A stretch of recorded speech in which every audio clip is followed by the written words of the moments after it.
Beleza, vamos falar de filosofia novamente. Bom, na verdade o canal do YouTube começou, pelo menos aqui no nosso espaço, falando desse tema, filosofia. Depois é que eu fui começar a falar de política, de um monte de coisa. E religião também, né? Filosofia e religião sempre foram os temas principais, inicialmente. E hoje a gente vai falar sobre filosofia que toca um pouco de teologia também, se a gente se refere à teologia enquanto metafísica, né? Para quem assistiu o meu vídeo último lançado aí no YouTube e podcast no Spotify, eu falo sobre a metafísica aristotélica, que a gente pode dizer se resume aí em etiologia. Vocês sabem que é etiologia, né? Pelo amor de Deus, é o estudo das causas, pessoal. Estudo das causas. E quais são as causas de Aristóteles? A gente vai precisar relembrar isso aqui, porque o tema se refere justamente a isto, um grande embate na história da filosofia entre Parmênides, Platão, Aristóteles e um penetra, a gente vai colocar aqui o Tomás de Aquino como penetra nessa história toda, tá? Porque os outros três estão mais próximos temporalmente do que o Aquino, mas vale a visão da filosofia tomista, Tomás de Aquino, justamente porque ele traz uma resolução ao Parmênides, ou o problema proposto por Parmênides, que é o problema do ser, né? Em geral, é o problema do ser, que eu já tratei aqui em variados vídeos no YouTube. Se a gente for perceber assim, do ponto de vista de Platão, inclusive, que diz, vou ter que cometer um parricídio com Parmênides, que é um grande filósofo, mas enfim, vamos discutir. Ele escreve a obra, uma obra muito complexa, chamada Parmênides mesmo, e ali a gente percebe que a gente tem a sensação que ou foi um empate ou Platão perdeu nos pênaltis. Na verdade não Platão, o Sócrates, né? Na verdade para Platão ele vence, né? Ele comete de fato parricídio. Mas se o Platão cometeu o parricídio, como na antiguidade grega existiu o culto dos mortos, ele realmente não destruiu o túmulo. Isso com certeza. Estou me referindo aí a Parmênides mesmo.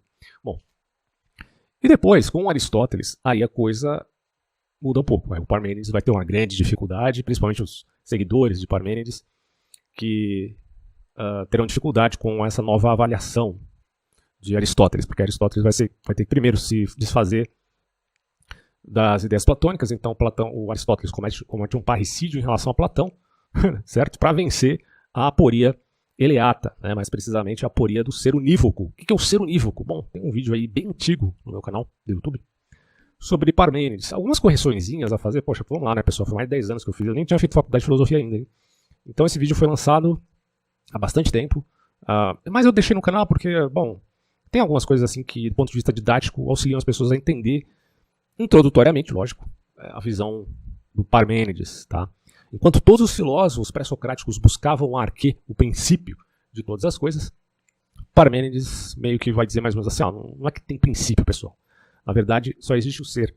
Ele é uno, indivisível, ilimitado por perfeição, tá? Porque a perfeição na visão do Parmênides era justamente esta. Tem que ter delimitações, entende? Não pode ser uma coisa infinita, monstruosa, tá? Bom, isso é algum problema? A gente pensar que existe só o ser? Bom, significaria dizer que você é apenas uma expressão que faz parte de uma estrutura, digamos assim, monista. E há um caráter aí de negação até do movimento. O que seria um absurdo para Aristóteles, já que o Ari parte do pressuposto justamente de que existem duas eternidades incontestáveis na realidade, propriamente dita. A primeira é o tempo e a segunda é o movimento. Se não tem movimento, se não tem tempo, ou você nega essas coisas, então estamos com um sério problema. Bom, e para tratar dessa questão, a gente vai ter que relembrar um pouquinho da filosofia de Aristóteles novamente, mas se você quiser dar uma visitada no vídeo sobre Aristóteles, tem 1h30, se você tiver paciência para ouvir, vai lá e escute para ter uma noção melhor da metafísica de Aristóteles. Mas, assim, em síntese, é o que eu tinha falado. Começa com a etiologia, estudo das causas. Só que você também tem a ontologia, que é o estudo do ser, e o ser pode ser tido como de muitos modos. Primeiro é o ser por si, segundo é o ser acidental, terceiro é o ser como verdadeiro e o não ser como falso. Na verdade, Parmênides poderia dizer, de fato, mais ou menos isso, nesse terceiro aspecto, claro. E também o ser como potência e ato. Parmênides certamente discordaria de Aristóteles nesses outros três quesitos, somente admitindo que o não ser nada é, em vista de continuar apostando na sua tão deflagrada aporia. Mas por que você está dizendo que é aporético a visão de Parmênides? Calma lá, você vai entender. Mas se você quiser um exemplo assim, fácil, é só se você voltar aos exemplos do Zenão de Eleia, seguidor de Parmênides, que forma ali os seus joguinhos ou epiqueremas para tentar convencer as pessoas de que o Parmênides está certo. Né? Por exemplo, aquela história de Aquiles e a tartaruga, onde a tartaruga sai na frente, Aquiles, por mais que ele corra, seja mais veloz, mais rápido, mais forte, ele não consegue passar a tartaruga. E por que ele não consegue, meus amigos? Porque o movimento no mundo é ilusório, do ponto de vista até mesmo espacial.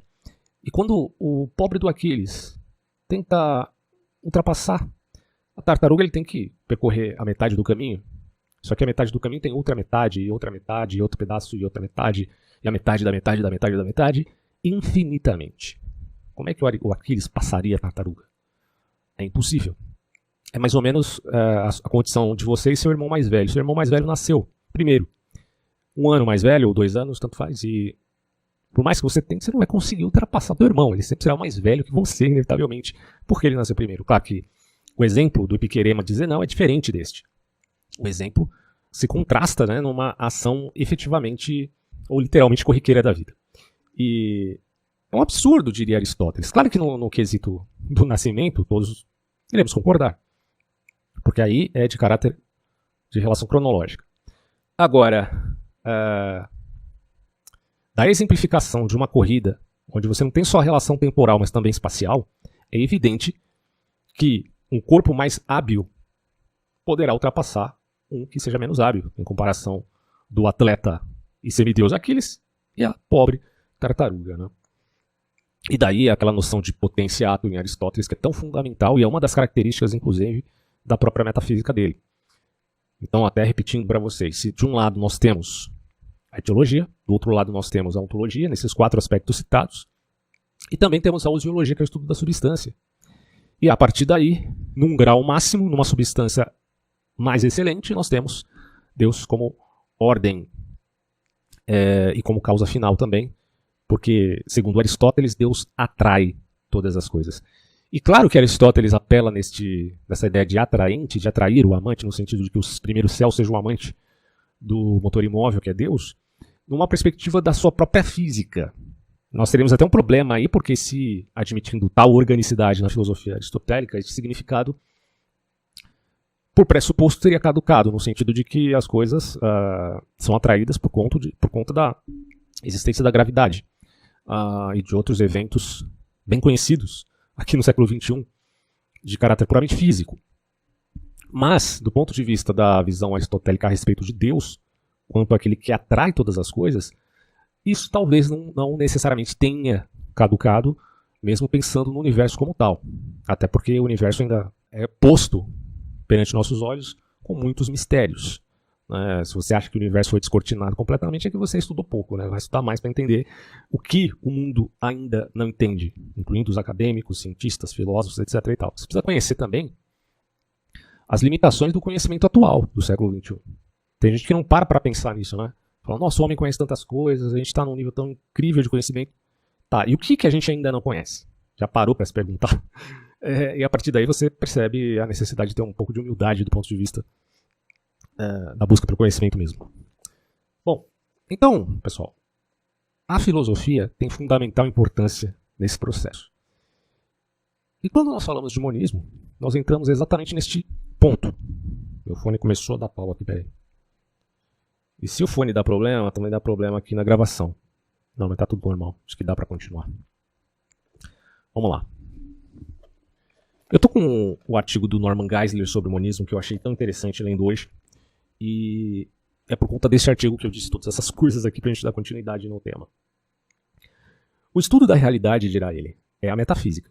Então, quando Kant diz o homem determina todas as coisas, Revolução Copernicana, é o sujeito que determina o objeto e por aí vai, a negação do número, por desconhecimento não sabemos o que é ou se há uma vertente agnóstica na mentalidade kantiana.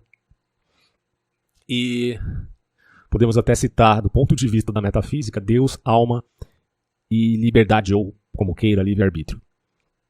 Nesse quesito, dirá o alemão, não tem como saber, numênico, forma, substância, as questões aristotélicas, todos caducam segundo Kant, ele está falando da teologia aristotélica. Isto caducará na sua maravilhosa obra crítica da razão pura. E não é à toa que muitos aristotélicos chamarão Kant de um merdinha, né, imbecil que não deve ter estudado o Aristóteles direito e tudo mais. Bom, vai um embate aqui, um próximo vídeo, sobre Kant contra Aristóteles. O que vocês acham? Acho que seria bem interessante a gente tentar trazer essa luta aqui de MMA. Mas, me parece que, assim, na minha modesta opinião, Aristóteles leva vantagem, certo? Quando você começa a conhecer de fato a filosofia aristotélica, leva vantagem. Não que não tenha problemas. Claro que o Aristóteles tem muitos problemas, mas eu não acho que sejam os problemas apontados pelo Kant. Não quero também subestimar esse filósofo alemão, de modo algum. É preciso conhecer mais profundamente os autores para poder, então, se contrapor, certo? Mas, hoje em dia, você tem tanta coisa, cara. Por exemplo, você tem um filósofo espanhol extraordinário chamado Xavier Zubiri. Eu não estudei muito esse autor, mas alguma coisinha eu já peguei. E quando você começa a se introjetar na filosofia de um cara como esse, você percebe que de Kant para cá muita coisa mudou, né? E Xavier Zubiri representa muitas novidades na filosofia e praticamente não é falado, eu não me lembro no meu curso de filosofia ter sido citado este nome, Xavier Zubiri. Ninguém é obrigado a conhecê-lo, mas, bom, é um nome forte. Assim, poderíamos dizer que em termos de status, o Zubiri está igualado ali a Heidegger. Eu colocaria um pouco acima de Heidegger, na verdade, porque ele percebe as apolias heideggerianas. E, inclusive, parte do empreendimento do Husserl, né, do Edmund Husserl, e vai até além, poderíamos dizer. Como eu disse, é um autor que eu não conheço toda a obra, mas que eu já tenho mais ou menos um pensamento introdutório sobre ele. E a gente percebe que não é tão difícil, assim como muita gente pensa, superar o pensamento kantiano que dominou boa parte da filosofia até aqui, né? Bom, mas voltemos ao tema, então. O embate entre Parmênides, Sócrates, Platão, Aristóteles e Aquino. O estudo da realidade é metafísica. A maneira de ver a realidade é uma cosmovisão de uma pessoa. Desculpa, voltando aqui. A maneira de ver a realidade é uma cosmovisão. Algo fundamental para a cosmovisão de uma pessoa é se ela vê ou um ou muitos. Essa diferença separa monistas de pluralistas. Olha a questão aqui, ó. Você é monista ou você é pluralista? Se você for panteísta, por exemplo, você tende ao monismo. Se você for pluralista, você tende... Podemos colocar alguma religião aqui, cristianismo, islamismo. Islamismo até que pode, talvez, alguém conseguir encaixar de algum modo no monismo. No caso do cristianismo, você poderia encaixar a trindade enquanto um princípio filosófico como monista, no sentido de Pai, Filho e Espírito Santo, mas só. Então, Deus é totalmente outro. No cristianismo, não caberia dizer que o servo de Deus, digamos assim, os homens ou os anjos, façam parte da substância divina. Seria um absurdo. Então, não nesse sentido. Mas no sentido da trindade, talvez caberia aqui o monismo. E ele fala assim, e está tão arraigado nos padrões de pensamento da pessoa, a questão da cosmovisão, que ela raramente está ciente de que tal diferença, de ponto de vista real, exista. Ou realmente exista. O humanismo vê tudo como um Deus e o universo... Nossa, que livro pesado, bicho. Esse livro aqui, meu Deus do céu. E o universo só são uma coisa... tem muita gente que acha que Deus e o universo são uma coisa só. O cristianismo está comprometido com a pluralidade dos seres, afirmado a diferença entre Deus e sua criação, certo? Aí entra algumas polêmicas que a gente vai ver daqui a pouco, porque Platão tenta responder o Parmênides, mas muita gente vai dizer que o neoplatonismo, lembrem, instituído por Plotino, seguia as doutrinas esotéricas de Platão, no sentido que Platão, no final das contas, se tornaria um monista, mas por implicação da sua própria filosofia, não necessariamente porque ele concordasse com Parmênides.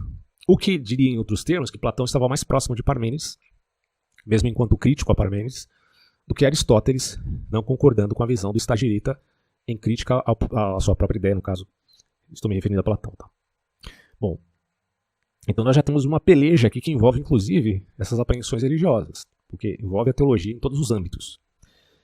E aí nós temos os argumentos a favor do monismo.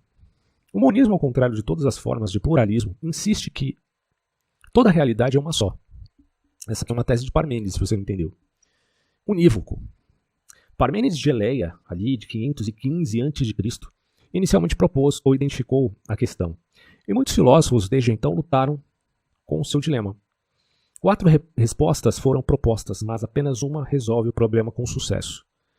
E aí é a visão do Geisler aqui colocando esses 4 sujeitos como um embate filosófico. o último sendo Tomás de Aquino. Como resolução, portanto, dando spoiler já da história toda deste problema. Parmênides, pessoal, argumentou que não pode haver mais de uma coisa. Portanto, ele era monista em sentido absoluto. Podemos pensar monismo de diversas maneiras. Panteísmo também. Tudo é Deus. No caso de Parmênides, é o monismo absoluto. Se houvesse duas coisas, elas teriam de ser diferentes. Mas para serem diferentes, devem ser diferentes em existência ou inexistência. Então, se as coisas são diferentes, ou elas são diferentes no caráter de existência, ou são diferentes no caráter de inexistência. Aí entra aquele conceito, que vocês vão se lembrar, a respeito de essência e existência. Isso aí tem muito na escolástica.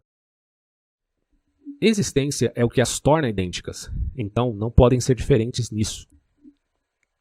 Um caráter aqui, por exemplo, das coisas é a existência, então elas são idênticas, elas não são diferentes. E não podem ser diferentes pela inexistência, pois inexistência é nada. E o ser nada, e o nada nada é, diria o Eleata Parmênides. Ora, aqui está a argumentação dele. Existência é o que torna todas as coisas idênticas, então elas não são diferentes. E elas também não podem ser diferentes na inexistência, porque o nada nada é. O ser é tudo, certo? E ser diferente em nada é não ser diferente de modo algum.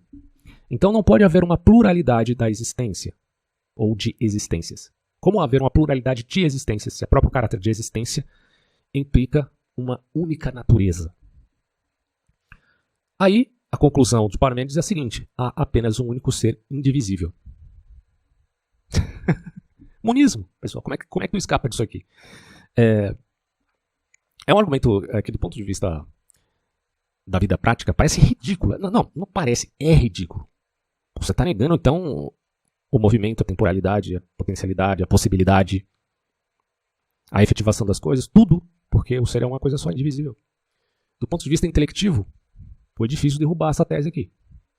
E muita gente ainda confia nisso, ainda acredita que realmente o monismo é a realidade pura e simples do homem. Ou do homem não, de tudo. Incluindo o homem. Agora, do ponto de vista da vida prática, é um absurdo você pensar nisso aqui. Porque nós estamos falando do que é evidente, e que, sendo evidente, não precisaria de nenhuma prova. E nós estamos vendo que as pessoas são diferentes e que há pluralidades de seres no mundo. Só que o grande macete dessa disputa filosófica é como vencer Parmênides no campo da intelecção, que é o campo onde Parmênides de fato está atuando. E aí a gente tem as alternativas ao monismo, de Lacan e Geisler. Basicamente, há 4 alternativas ao monismo. Aristotélico, tomista, atomista e platonista. Então, uma série de autores aqui. Ó. As duas últimas afirmando que os vários seres diferem pela inexistência. Quem são? São os atomistas e os platonistas. E o aristotelismo e o tomismo afirmam que os vários seres diferem pela existência. Então, Aristóteles e a escolástica, mais precisamente, dá para falar escolástica, né, como se fosse uma coisa só, mas mais especificamente Tomás de Aquino, estão na via positiva, a existência, enquanto Platão e atomistas, Leucipo e Demócrito, por exemplo, estão no campo negativo da coisa, no caráter da inexistência. Bom, as coisas diferem pela inexistência absoluta. Com a geração de filósofos que seguiram Parmênides, vieram os atomistas, tais como Leucipo e Demócrito, que afirmavam que o princípio que separa um ser, e aí coloque ser aqui no sentido atomista, o próprio átomo, tá? De outro é absolutamente nada. Ou seja, inexistência.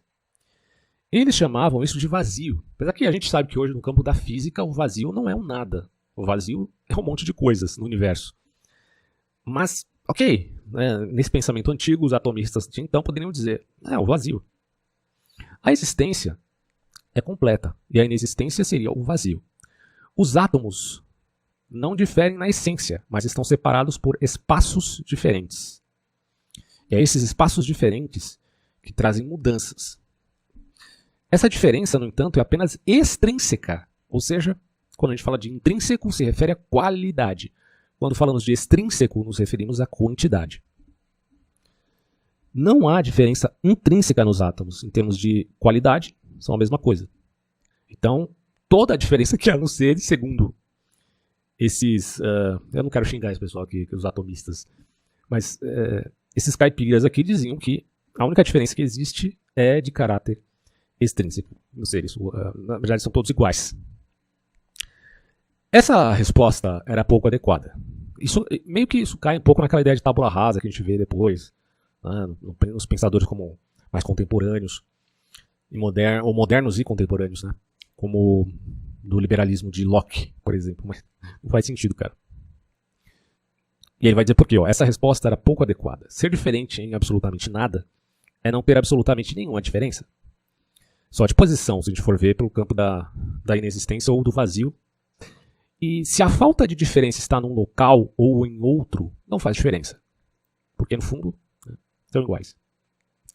Não ter absolutamente nenhuma diferença é ser absolutamente igual. Então, no fundo, o monismo está aí ainda. Não refutou o monismo. E, na verdade, o próprio monismo derruba o atomismo. Então, vamos lá. O jogo entre Parmênides contra Demócrito e Leôspo, 3-0 para Parmênides aqui. E aí vem Platão, olha. As coisas diferem pela inexistência, mas em caráter relativo e não absoluto, como diria essa galera aí atomista. Por isso, Platão acreditava que as coisas diferem porque formas diferentes, que ele vai chamar de arquétipos, estão por trás delas. Então a gente está falando aqui em Platão de um realismo, não só realismo, mas porque o Aristóteles também é realista, né? Mas é um hiperrealismo. Há quem diga, por exemplo, em Zubiri, que a tese dele é realista também, mas não é um realismo ingênuo ou hiperrealismo de Platão, porque excede a concepção dos universais. Não é necessariamente o realismo moderado de Aristóteles, mas está, de certo modo, próximo a isso. É, na verdade, um realismo sofisticado. Então, para você ver como é importante estudar filósofos da atualidade que têm esse compromisso de avaliar a história da filosofia e não ficar pulando e tendo hiatos de conhecimento de filósofo A, B ou C. Hoje em dia, para ser filósofo, você tem que conhecer as escolas de pensamento, desde das clássicas até as mais modernas.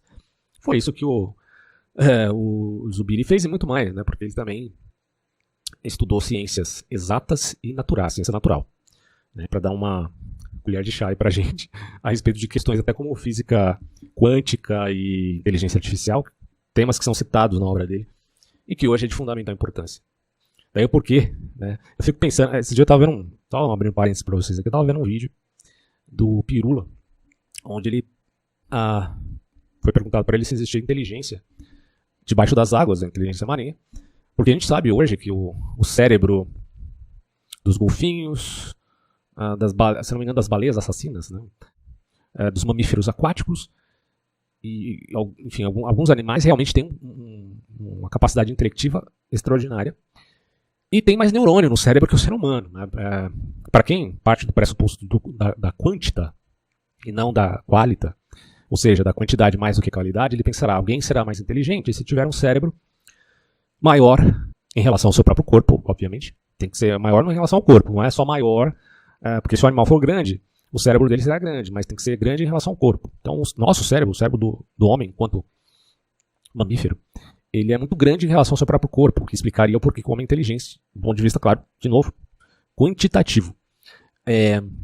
E também explicaria o fato de ele ter muitos neurônios, principalmente nas partes mais essenciais, onde se julgaria a ação efetiva da consciência. Mas no final eles vão dizer que tudo é cérebro. Isso aí é a neurociência padrão, que desconsidera esse caráter metafísico que a gente está abordando aqui, tá? Só que isso é cheio de aporias. Eu já mencionei várias vezes no canal que é uma aporia você falar de que tudo é cérebro, porque, vamos lá, se tudo for cérebro, como dizem alguns neurocientistas, aquilo que o cérebro pensa, ele pensa como representação. Porque tudo é cérebro. Então você só tem a representação da realidade, você não tem a realidade mesmo. Então você não está no campo do realismo, você está no campo do idealismo. Alguém possa fazer um parênteses aqui e dizer, não, eu sou realista. Tá, então você tem que dizer que nem tudo é cérebro. Se você é realista, nem tudo é cérebro, amigão. Porque você está partindo do pressuposto que não é o idealismo. Só que se você diz que já estamos no campo só da representação cerebral, então o mesmo cérebro que você estuda não é o cérebro real, é o conceito cérebro. Ora, se você diz que tudo é cérebro, e você estuda o cérebro, mas entende a partir do momento que sabe que todas essas coisas que você vê são representações, o cérebro que você estuda é só um conceito, não é o cérebro mesmo. Então como você pode me dizer que tudo é cérebro partindo de um argumento tão circular quanto esse? Não faz sentido. Nesse ponto, nós temos aí aquelas velhas disputas de filosofia da mente que eu, sinceramente, até rimou aqui, né? Eu vou dizer para vocês, estudem filosofia enquanto um aglomerado de temáticas. Porque, olha que coisa absurda, o cara começa a faculdade de filosofia, a primeira coisa que ele vai fazer, vou me especializar em filosofia da mente. O cara não conhece os problemas da história da filosofia, o cara não conhece os conceitos primordiais, a tradição filosófica como um todo, e as várias escolas de pensamento, e já quer resolver um problema como esse, filosofia da mente. É um absurdo, né? Porque, primeiro, você vai se confundir e você vai ser levado por argumentos muito sofisticados, que existem tanto de um lado quanto do outro. Você tem visão monista e dualista, mas todas elas têm um caráter puramente e claramente imanentista. Isso vai confundir muito você. Então, eu não aconselharia ninguém a começar a estudar filosofia pela filosofia da mente. Você tem que primeiro ter uma estrutura filosófica enquanto a tradição, né, a história da filosofia. Só a partir daí que depois você vai começar a pensar filosofia da mente. E, infelizmente, muitos desses chamados especialistas da filosofia da mente, atualmente, de novo rolou esse mente aqui, que merda. Bom, eles não têm nenhum arcabouço histórico filosófico nesses termos. Então, dentro da filosofia é um absurdo, porque a filosofia ela tem que ser um panorama geral das coisas, né? E abarcando tudo, inclusive a história da filosofia, a ciência atual, os conhecimentos matemáticos e por aí vai. O filósofo tem que estudar, amigão, não é uma coisa tão fácil, não. E, bom, comece então a estudar filosofia a partir do pressuposto da própria história da filosofia, pelo amor de Deus. Então, assim, o que eu queria falar, realmente citando o Pirula, é que ele pergunta o que é inteligência. E aí, óbvio, gente, eu me lembrei aqui de Aristóteles e do próprio Xavier Zubiri. O Aristóteles vai falar de um animal racional, todo mundo sabe disso. E o Xavier Zubiri, meio que tem certa correção, Aristóteles, ou pelo menos tentando fazê-lo, ele fala meio que de um animal do real. Não sei se poderia colocar nesses termos, mas eu acredito que sim. Se eu estiver errado, por favor, me corrijam aí os especialistas no autor. Mas Zubiri tem uma obra chamada Inteligência Senciente. Então a primeira coisa que você vai fazer, uma vez que tem essa dúvida sobre o que é inteligência, é procurar autores realmente de calibre e de peso. E aí eu indico então essa obra do Zubiri, Inteligência Senciente. Porque primeiro, ele faz uma divisão ali entre ser e realidade. Realidade independe de acidentalidades, enquanto o ser é predicado por elas, mas aí a acidentalidade nos termos aristotélicos, tá? Não meramente da palavra do dicionário acidente. A gente está falando aqui das 9 categorias que são em referência ao sujeito, ou entenda-se a substância. Para quem quiser saber mais sobre isso, está em Aristóteles e eu explico no meu último vídeo aí do YouTube, na Metafísica de Aristóteles. Zubiri tem todo esse arcabouço filosófico, tanto da filosofia clássica, quanto da escolástica, quanto da filosofia fenomenológica, e tratando com vários autores, ele chega a essa conclusão, uma inteligência que também tem a sensação, e a sensação relativa à realidade. O homem não pode escapar disso porque ele é um animal, digamos assim, da realidade. E há, portanto, uma diferença crassa entre homens e animais. Recomendação, para quem pergunta o que é inteligência, Xavier Zubiri, porque é um autor que é um filósofo de peso e que está lidando com problemas de sua época. E em sua época já se discute questões relativas à inteligência artificial, questões relativas à neurociência. Então vale muito a pena estudar esse autor, certo? É uma das bibliografias que eu recomendaria para quem pergunta, afinal, o que é inteligência. Vamos voltar aqui ao tema. Platão acreditava que as coisas diferem porque formas diferentes ou arquétipos estão por trás delas. Essas ideias ou formas são a realidade. Todas as coisas neste mundo, da nossa experiência, são apenas sombras do mundo real. Elas têm significado porque participam das formas verdadeiras. Por exemplo, cada ser humano, individual, participa da forma universal da humanidade no mundo das ideias. Platão viu a fraqueza de sua posição. Inclusive Aristóteles refuta Platão assim brilhantemente. Mas o próprio Platão viu a fraqueza da sua posição e tentou escapar ao modificá-la para a explicação de que as formas ou ideias não são indivisivelmente separadas pela inexistência absoluta. Olha só.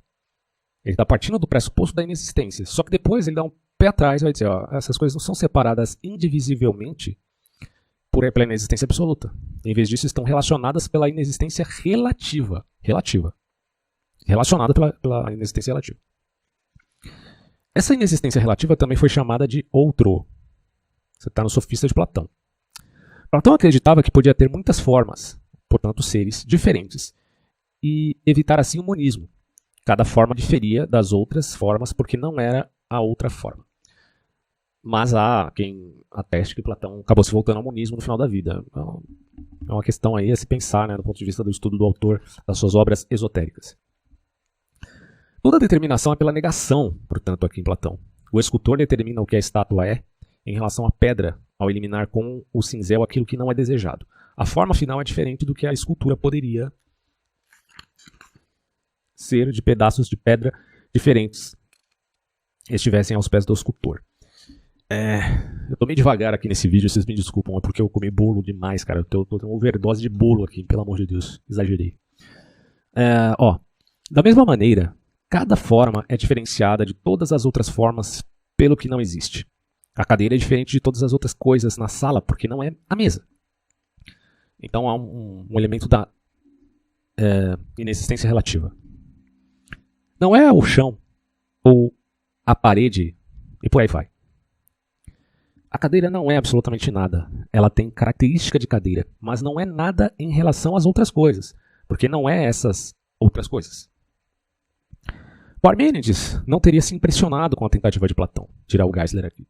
Ele teria perguntado se havia alguma diferença nos próprios seres. Não havendo, então, ele teria afirmado que todos esses seres, formas, devem ser idênticos. Não há muitos seres, mas apenas um.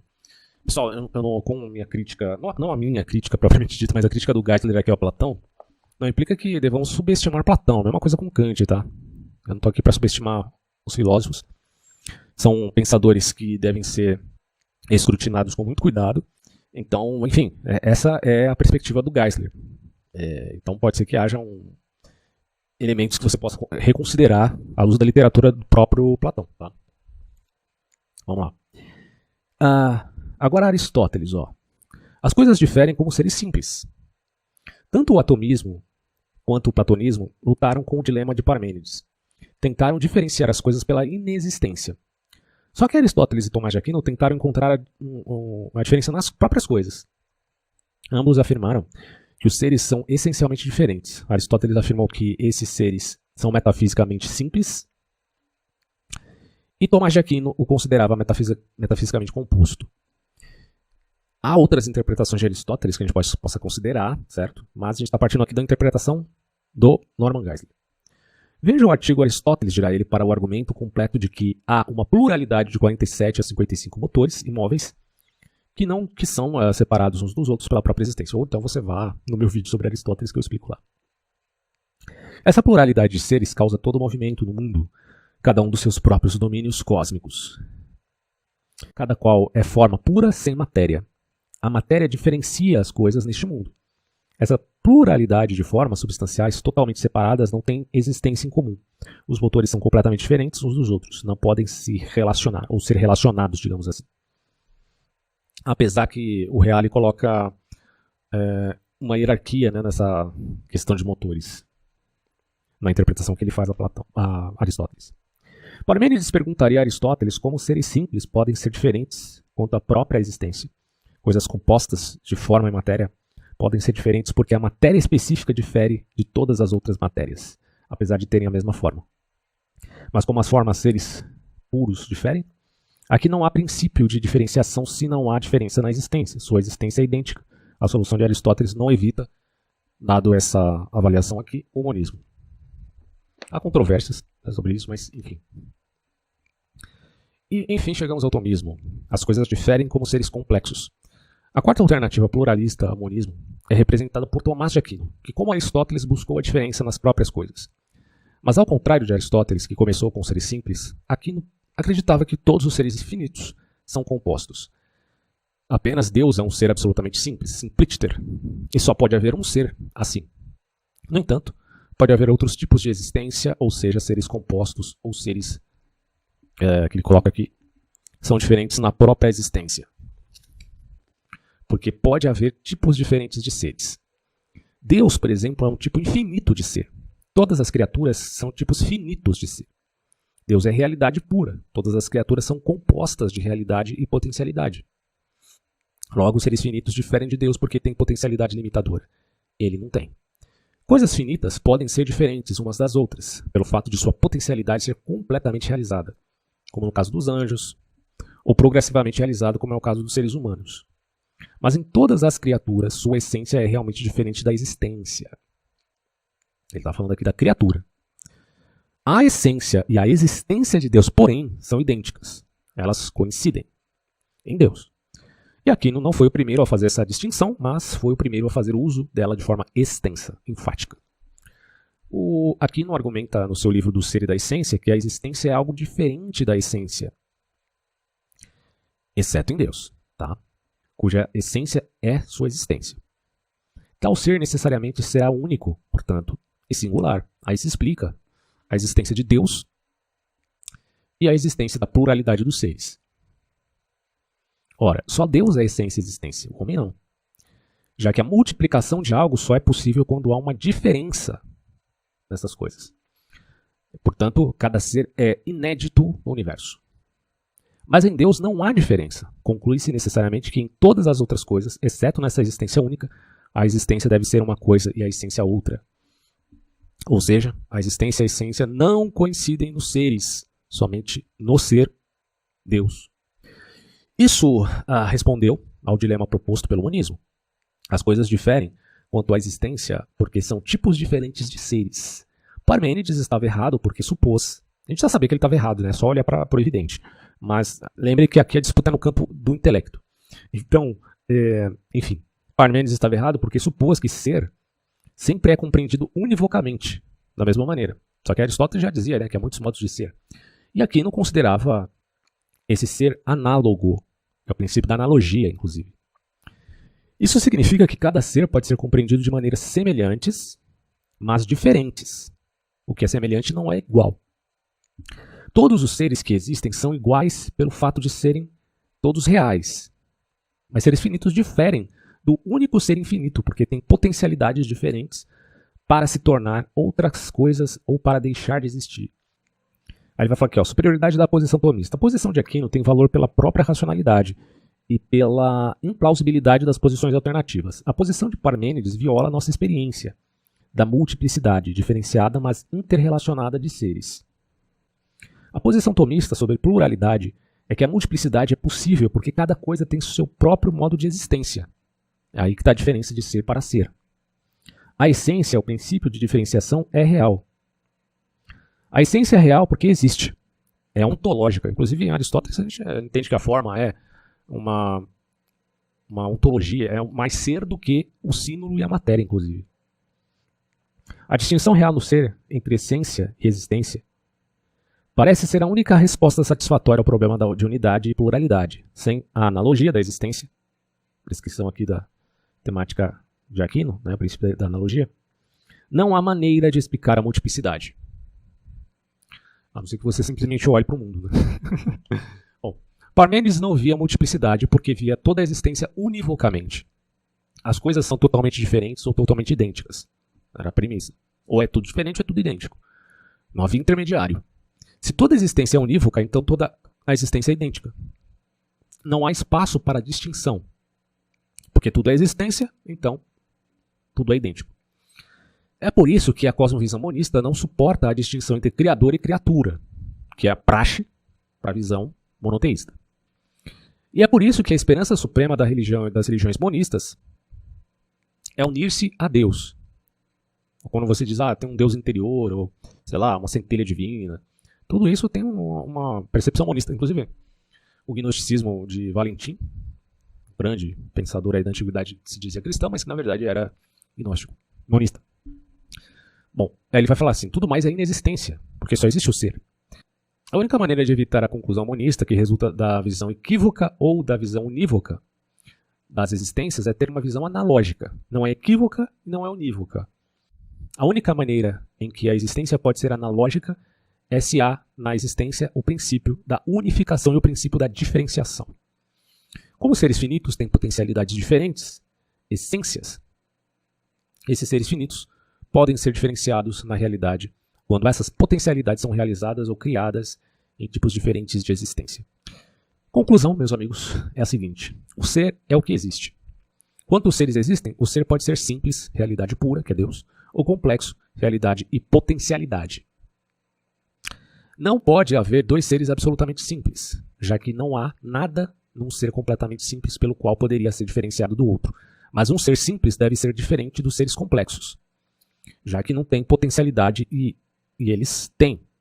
Essa é a distinção entre criador e criatura. É por isso que só pode haver um Deus puro e simples, mas muitos seres criados que combinem realidades e potencialidades ou potencialidade. Apenas um é existência. Tudo mais tem existência. Então olha que interessante. Deus é a existência, ele não tem existência. Mas quem tem existência é quem foi criado por ele, né? Por Deus. Essa parece ser a única resposta adequada ao humanismo, dirá Norman Geisler. E por aqui eu finalizo esse áudio. Pessoal, é evidente que estas questões filosóficas levantam outros problemas, e minha intenção não é reduzir o debate a impressões erradas. Xavier Zubiri, já citado neste vídeo, pensaria essas distinções de modo totalmente diverso, já que nele essência é realidade. No entanto, maiores observações sobre isso ficarão para um próximo vídeo. E lembrem-se, se quiserem ajudar o canal, está disponível a plataforma Apoia-se. Além disso, também está disponibilizado aulas com custo baixo, mas com um conteúdo bem estipulado. Deem uma olhada na descrição. Um abraço a todos.